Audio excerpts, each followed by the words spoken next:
Depuis les découvertes des premiers fossiles, ils n'ont jamais cessé d'enflammer notre imagination. Quelle que soit leur taille, petits ou grands, ils sont redoutablement armés. Une gueule pleine de dents, des griffes tranchantes, des sens aiguisés et surtout un cerveau. Souvent rapides et toujours affamés, ces prédateurs font régner la terreur sur les terres du Mésozoïque. Ce sont les extraordinaires carnassiers du Mésozoïque. Aujourd'hui, nous allons parler des théropodes. Bonjour à toutes et à tous, bienvenue sur cet épisode de Simplex Paléo.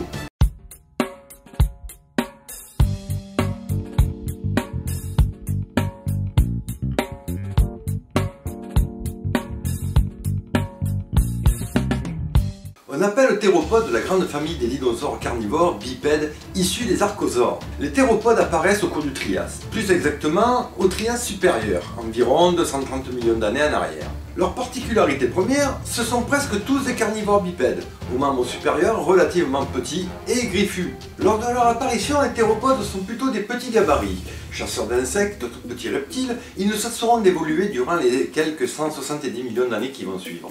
170 millions d'années qui constituent la fin du Trias et les deux autres périodes du Mésozoïque que sont le Jurassique et le Crétacé. 50 millions pour la première et environ 70 millions d'années pour la seconde. Durant ce laps de temps, les théropodes évoluent, parfois même de façon pour le moins étonnante, comme nous le verrons plus tard.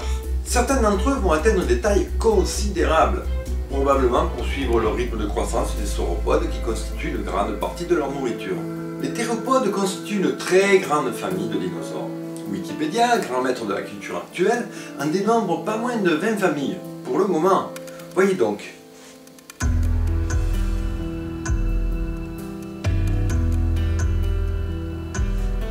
Ce qui fait un nombre élevé d'animaux. Et pourtant, j'ai lu ou vu, je ne sais plus où, un paléontologue disant qu'il resterait encore environ 70% des dinosaures à découvrir.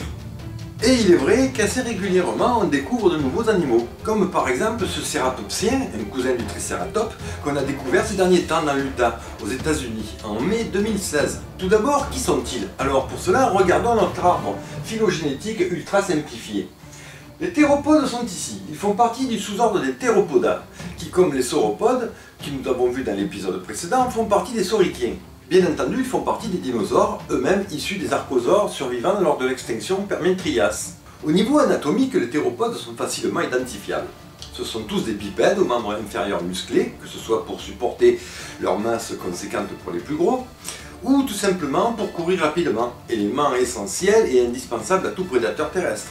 Quant aux membres supérieurs, ils sont nettement plus petits, et équipés de griffes très acérées. L'ensemble du corps terminé par une queue plus ou moins longue qui équilibre l'animal vu sa position horizontale. On peut aussi se permettre d'imaginer que pour les plus véloces d'entre eux, comme les raptors, à l'image des guépards actuels, la queue puisse servir de gouvernail durant la course, afin de pouvoir tourner rapidement tout en conservant leur vitesse. En parlant de chasse, un des avantages est leur vision binoculaire, qui leur permet d'apprécier les distances. Et ça, couplé à un bon sens de l'odorat, faisait de ces animaux de redoutables chasseurs. Certains chassent à l'affût et d'autres de façon plus bestiale. Mais c'est la mise à mort qui change. En effet, les dents de théropodes, bien que toujours recourbées vers l'arrière, ne sont pas toutes identiques. Effectivement, certaines sont épaisses et massives, faites pour broyer et tuer d'un seul coup de dent. Ce qui implique une force énorme à la fermeture de la mâchoire, et donc des muscles très puissants. D'autres sont plus graciles et crénelés, pour déchirer les chairs et ainsi provoquer l'hémorragie fatale. Une technique des plus parfaites car nécessitant que peu d'efforts, juste un grand coup de tête pour planter les dents et déchirer. Paraît-il, certains d'entre eux auraient eu la faculté de tuer de façon plus pernicieuse. Une morsure empoisonnée, à l'instar des varans actuels.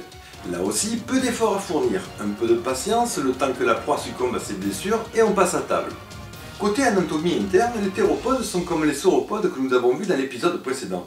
Ils possèdent des os creux dont les cavités sont utilisées par des sacs aériens, ce qui leur permet une respiration en continu. Comme les oiseaux, me direz-vous. Normal, puisque les oiseaux sont des dinosaures, enfin, leurs descendants. Voyons quelques-uns de ces dinos féroces. Bien entendu, je ne vais pas passer en revue l'ensemble des théropodes.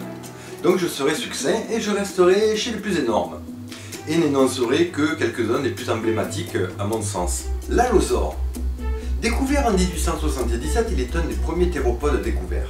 Plus petit et plus agile que le T-Rex, c'est un bestiau mesurant de 8 à 12 mètres pour les plus grands spécimens.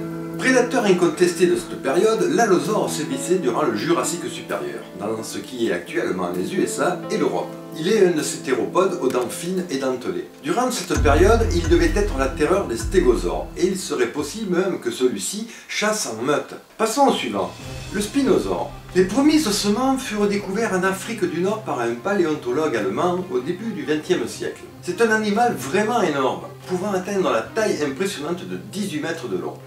C'est un dinosaure original.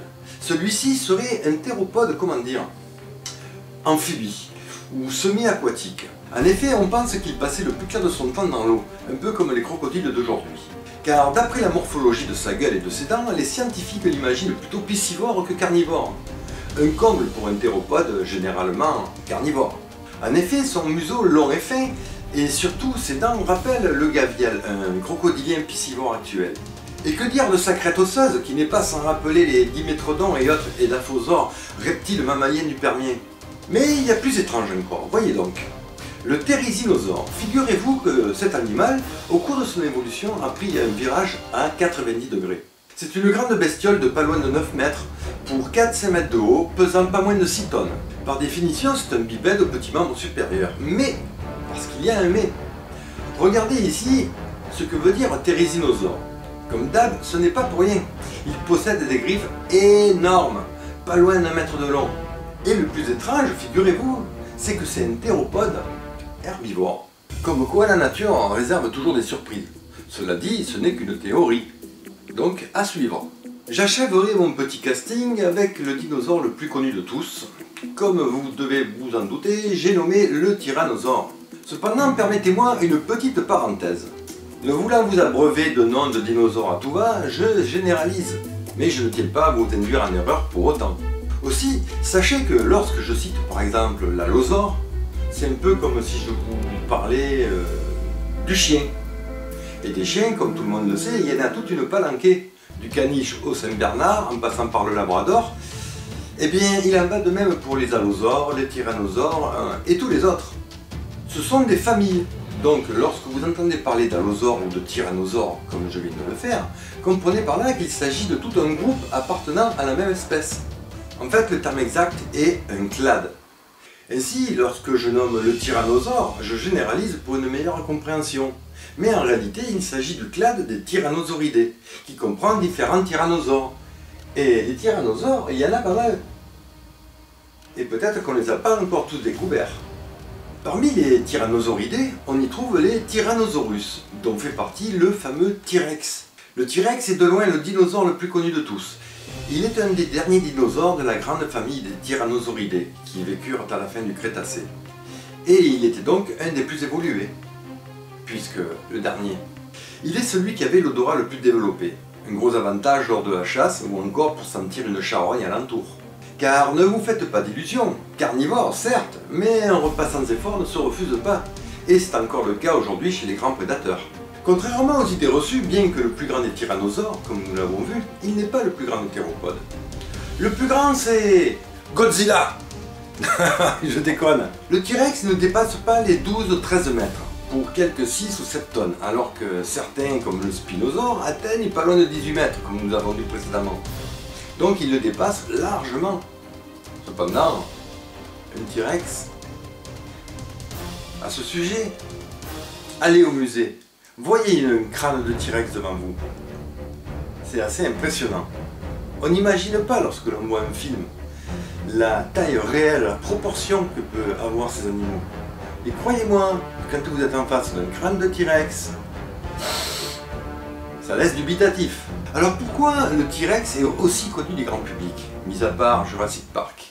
Pour cela, il faut savoir que pendant longtemps, avant que l'on s'intéresse à l'Afrique, à l'Amérique du Sud et surtout à l'Asie, le continent le plus exploré était les États-Unis. C'est certainement le pays qui nous a livré le plus de fossiles au cours du XXe siècle. Il faut dire que les États-Unis, c'est immense et en grande partie quasi vierge.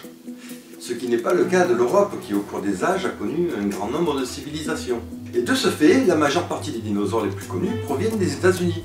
Tyrannosaures, stégosaures, tricératops, diplodocus, brontosaures, brachiosaures et encore plus parlant, l'albertosaure, le dinosaure de l'Alberta, ou encore Utahraptor, le raptor de l'Utah. et bien d'autres encore. La liste est longue. Depuis, on cherche un peu partout dans le monde. L'Amérique du Sud a révélé entre autres l'imposant Argentinosaurus, l'Afrique le Spinosaure, le Paralitita et autres Concavenator. Mais le gros morceau, c'est surtout l'Asie, qui nous délivre des dinosaures à la pelle depuis quelques années. Au début du XXe siècle, certains paléontologues sont allés explorer le désert de Mongolie, le désert de Gobi, le nord de la Chine, et depuis l'Asie nous a livré pas mal de fossiles.